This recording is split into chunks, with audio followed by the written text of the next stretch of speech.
Olá e seja muito bem-vindo e muito bem-vinda a mais uma aula do nosso curso de Lógica de Programação com Python e vamos dar continuidade ao assunto de operadores booleanos porque eu acabei ficando devendo falar sobre o NOT. O NOT não é que ele seja difícil, ele na verdade é bem fácil de entender, a aplicação dele que talvez não seja tão fácil assim.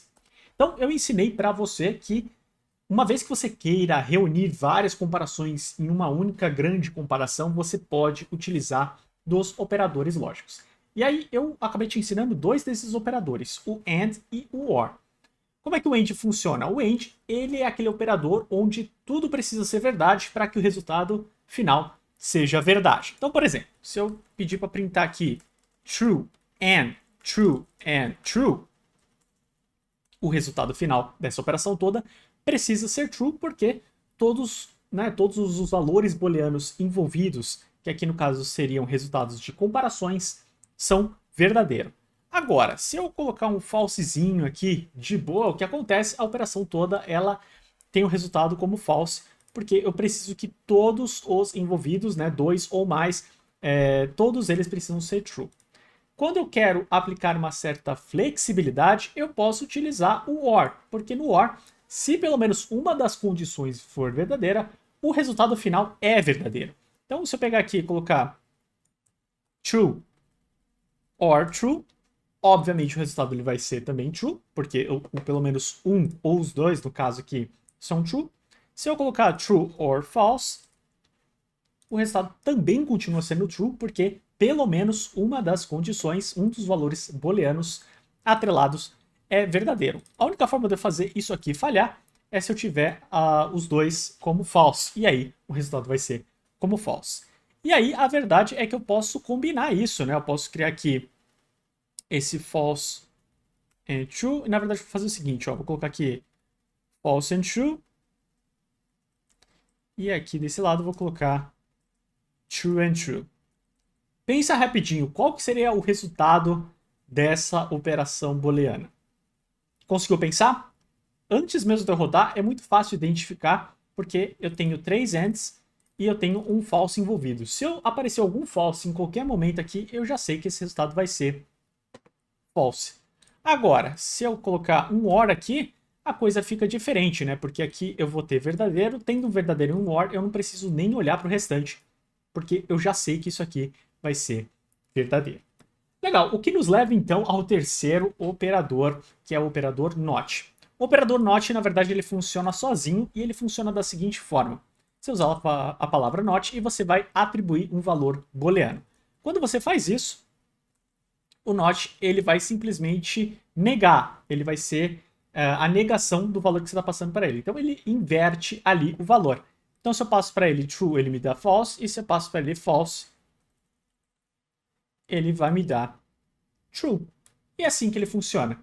Então veja que a aplicação dele, na verdade, é bem simples, porque ele nem envolve outros elementos. A questão é a aplicação dele. A aplicação dele talvez não seja tão trivial assim. Para que você entenda o porquê que o Notch pode ser útil, nós vamos para um exemplo bem prático, que é o seguinte. Vamos imaginar que nós vamos fazer um software aqui que controla o acesso a uma sala de estudos. E essa sala de estudos, ela tem basicamente três condições para que a pessoa possa acessar, e aí eu vou representar essas condições através de variáveis. A primeira coisa que ela precisa ter é ter a carteirinha. Então essa pessoa precisa ter a carteirinha, e eu vou representar aqui com uma variável chamada tem carteirinha, e eu vou colocar o valor true.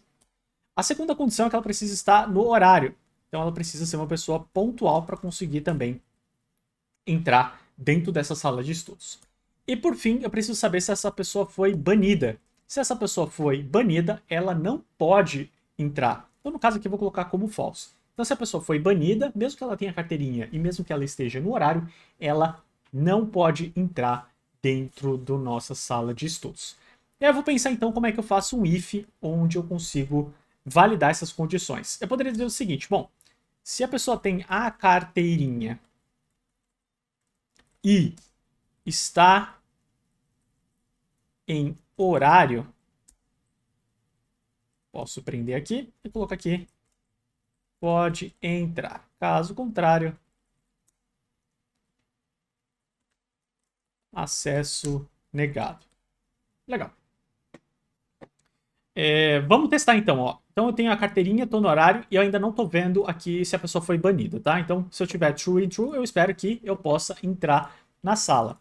Se eu tiver aqui, por exemplo, um false, então eu tenho a carteirinha, mas não estou no horário. Então eu não posso entrar, acesso negado.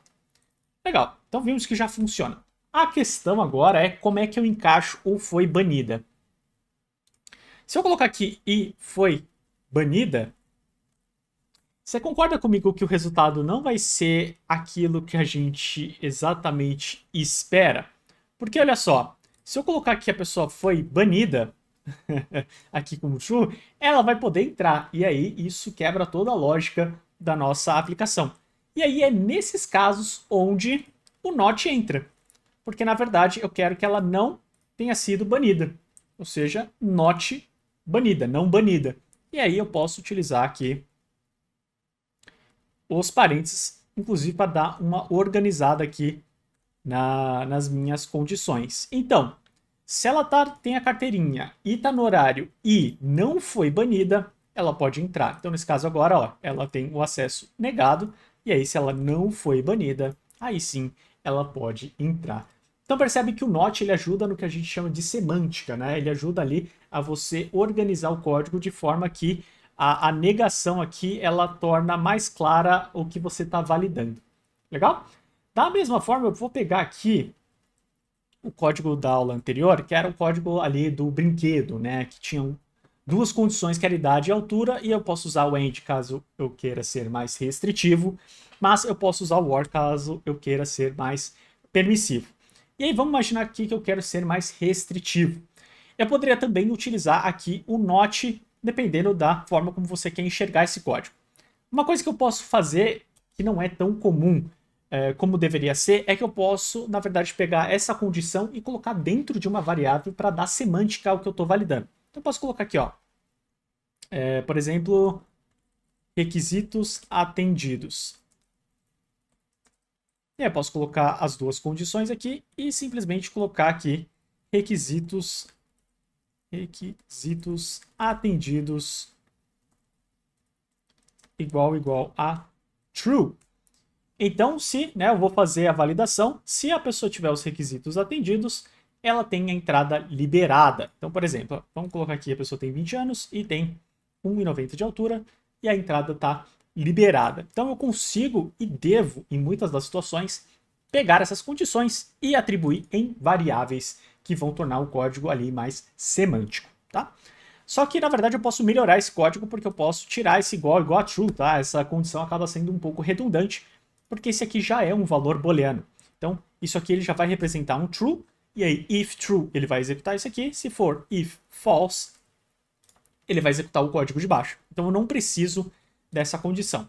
E aí, eu posso ir além e posso utilizar o not aqui. Eu posso inverter essa lógica e falar, bom, se a pessoa não tem os requisitos atendidos, a entrada é proibida.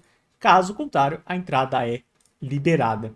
Isso aqui vai acabar sendo muito útil, porque em muitas das situações você vai querer validar logo de cara se a pessoa ela não está atendendo os requisitos, e o código do if ele tende a ser menor. E aí esse else aqui é onde você faria toda a lógica ali que envolve a entrada dessa pessoa dentro do brinquedo.